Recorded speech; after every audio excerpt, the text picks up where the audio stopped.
आपण बघतोय की कशा पद्धतीनं लोकल सेवा सुरू आहे, परंतु मुंबईकरांचे हाल होत आहेत हे आपण पाहतोय। यावेळी एक सगळ्यात महत्त्वाची बातमी आपण बघतोय।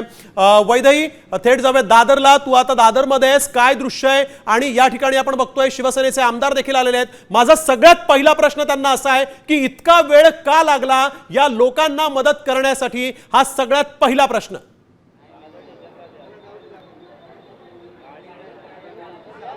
नक्कीच आपण बघतोय की गेल्या काही तासांपासून जवळपास 8.5 तासांपासून ही कर्जत लोकल जी आहे ती या ठिकाणी दादरच्या प्लॅटफॉर्मवर थांबलेली बघायला मिळते आहे।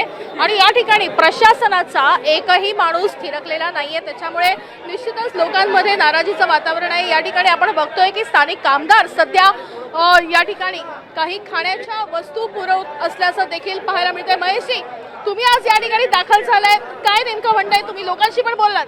लोकांचं म्हणणं असं आहे की रेल्वे प्रशासनाने सकाळपासून आम्हाला कसली चौकशी केली नाही, काय नाही, एका जागेवर बिचाऱ्यांचे पूर्ण फॅमिली तिथे आहेत। थोडे पॅनिक झालेत महिला, कारण मुलं बाळं सगळी त्यांची त्या बदलापूर कर्जतला आहे। त्यांच्यासाठी प्रशासनाने स्वतःहून इथे विचारपूस करून किंवा अनाऊन्समेंट करायला पाहिजे होती, पण अजूनपर्यंत काही केलेली नाही।